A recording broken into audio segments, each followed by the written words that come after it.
Go ahead, try to sue me, if you think you've got what it takes. I'm a military veteran who got injured in Iraq, and I mention that because it's relevant to the story. I worked for this guy who owned a few businesses in a small town. He was the wealthiest man around, but it wasn't some big company, just a few local ventures he ran. It's important to explain how I ended up in this situation, so bear with me while I get to the meat and potatoes of it. I joined the military before finishing high school due to a late birthday. I chose a path that I thought I'd enjoy. I became a mechanic because I've always loved working on things. Plus, the sign-on bonus was pretty sweet. During basic training, I only spent on what I needed, so I saved up a lot. By the time I finished advanced training for my military specialty, I had half my bonus and almost a year's pay sitting in the bank. Most people my age would have blown it all, but I was smarter about it. I invested in the stock market, dabbled in Bitcoin, and even paid off my parents' house. A few deployments later, I had the rest of my bonus, and the only big thing I ever bought was a hot rod. So, I ended up with a good chunk of money saved and invested. By the time I was discharged, even after a rough divorce, I was still pretty comfortable. Don't get me wrong, I didn't have stupid money, but I was doing all right. The divorce took a toll on my stocks, and if you followed Bitcoin in the last couple of decades, you know how volatile that can be. After the split, I focused on recovering what I lost and staying busy.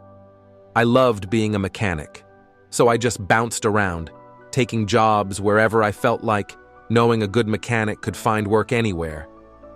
After about 10 years, I decided it was time to settle down, and I picked a quiet little town called Marlow, Oklahoma.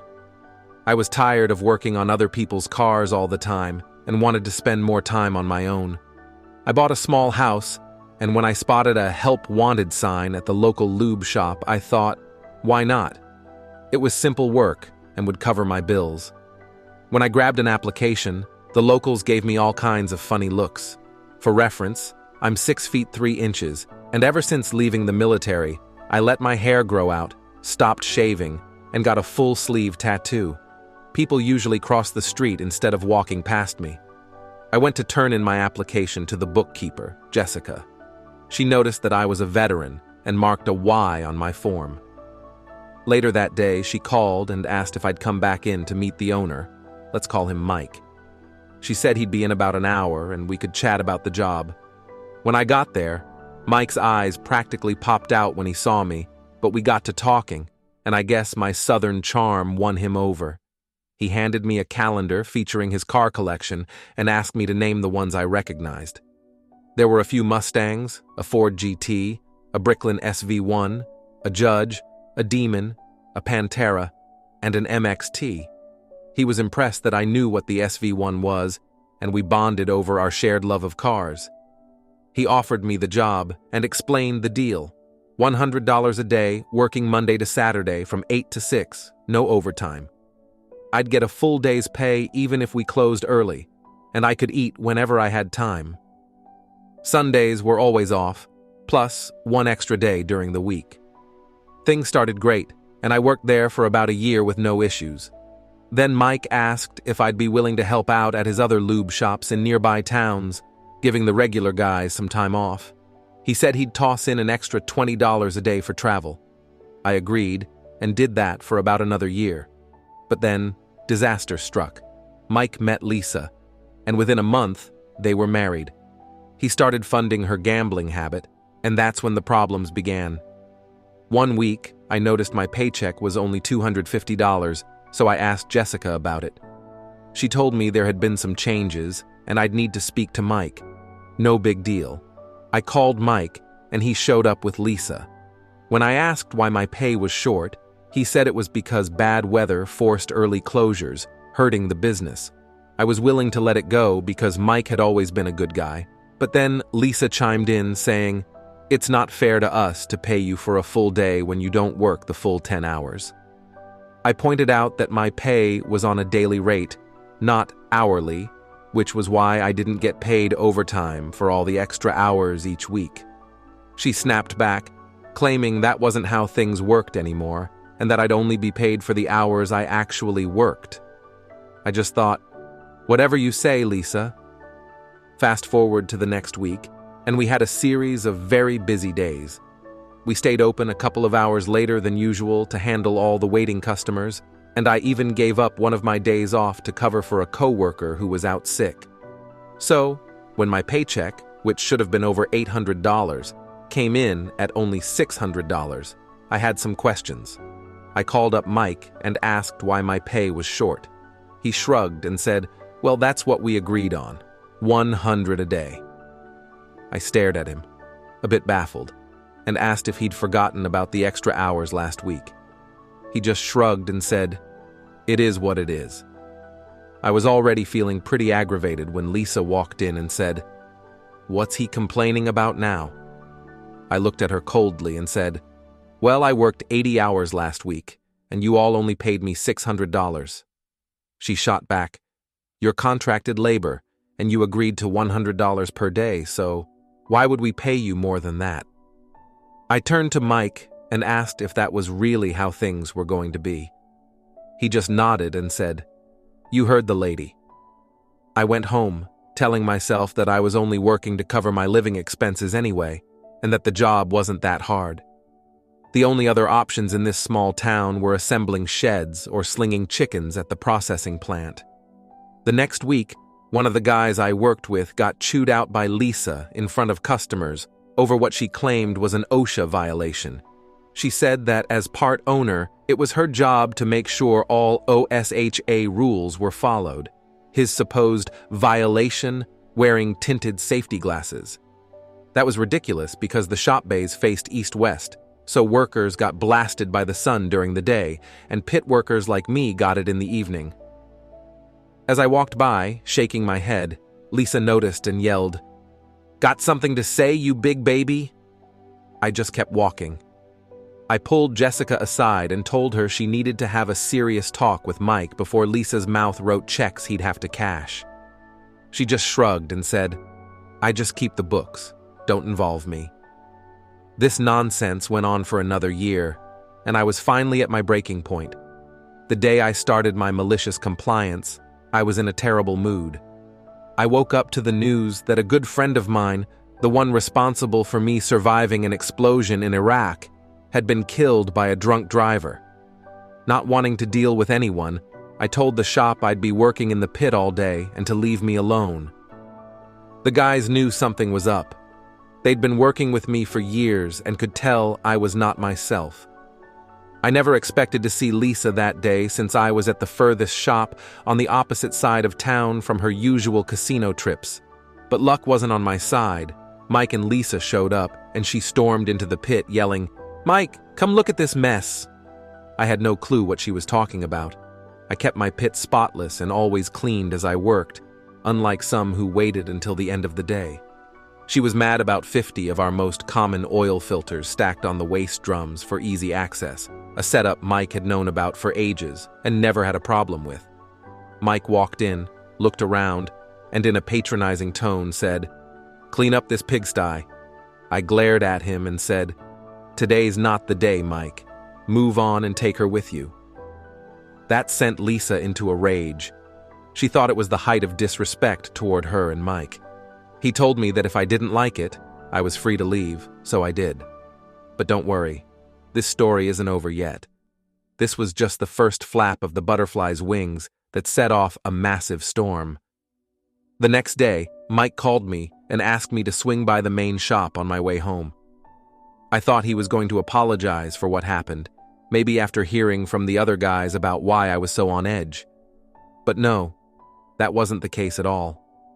Mike called me in to inform me that I was being put on probation for the next 6 months due to my behavior and would only be paid $50 a day. I'd also lose the $20 travel allowance for going to the other shops. I asked if he was serious and if he'd really thought this through. That's when Mike's true colors showed. He told me I was lucky I wasn't fired for my constant disrespect toward him and co-owner Lisa. He said that if he didn't pity me for being a struggling, disabled veteran, which, by the way, I never once discussed with anyone at work, he would have fired me long ago. I guess he assumed I was broke and desperate just by looking at me. Something inside me snapped, and I started laughing. Mike asked what I found so funny, and I stood tall, stepping up to him like a drill sergeant ready to lay down the law. I told him, "You should reconsider your life choices and who you go into business with." Mike sneered and said, "What? You gonna sue me or something? Go ahead if you think you can afford it. What do you get from the VA, like $1,000 a month? I know how bad you need this job." That wasn't my plan, but it triggered my malicious compliance instincts, and once a soldier, always a soldier, so I went to war. That day, I called a labor lawyer, paid the $3,000 retainer, and kicked off a lawsuit for an unsafe work environment, unpaid overtime, and minimum wage violations. I kept working for Mike, and it was glorious, but I still wanted more.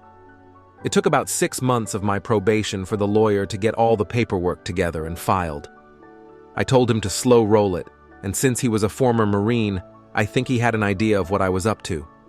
When everything was ready, my lawyer filed the lawsuit, and Mike and Lisa were served at the main shop while I was working. They read through the papers, and my lawyer's process server stuck around to witness what I knew was coming. When Mike and Lisa realized I was suing them, they flipped out. Mike shouted, "I should kick your ass, you ungrateful piece of shit." And Lisa screamed, "You're fired, you coward. I bet you weren't even really in the military." The process server recorded the whole thing and handed it over to my lawyer, who added unlawful termination to the lawsuit since firing someone for suing is illegal. The next day, I opened my own lube shop and car wash combo, and I started recruiting my former co-workers at higher pay plus commission. They were eager to join the lawsuit, and my lawyer was happy to add them to it. 2 years later, after subpoenas for security footage, financial records going back 5 years, and sworn testimonies, we finally went to mediation. Mike and Lisa offered a measly $50,000 to split between the 15 of us, which didn't even cover the unpaid overtime. We declined, and then our Apache helicopter swooped in to save the day. Sent by the IRS and delivered to my lawyer, the documents were related to our request for the company's tax records. Mike had cleverly set up each lube shop as its own LLC with separate tax IDs and employment records. Thinking they were slick, Mike and Lisa filed for a tax credit for employing a veteran at each of their 6 shops. They claimed I was a full-time employee, working at least 36 hours a week at $12 an hour to get tax breaks for hiring a veteran. At the next mediation, my lawyer laid this information in front of their lawyer and the mediator.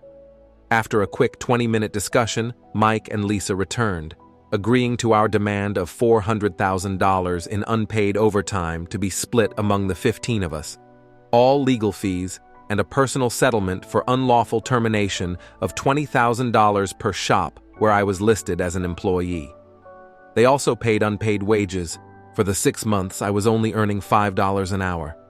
Their one condition was that we all agree to a gag order, keeping everything confidential. Of course, we signed and took our payouts. But somehow their tax paperwork landed in the hands of just the right person at the IRS, and they were soon under investigation for tax fraud. I sold my shop to the guys who had joined the lawsuit. They each paid me $8,000, and I washed my hands of the whole ordeal. I put my house up for sale and moved away.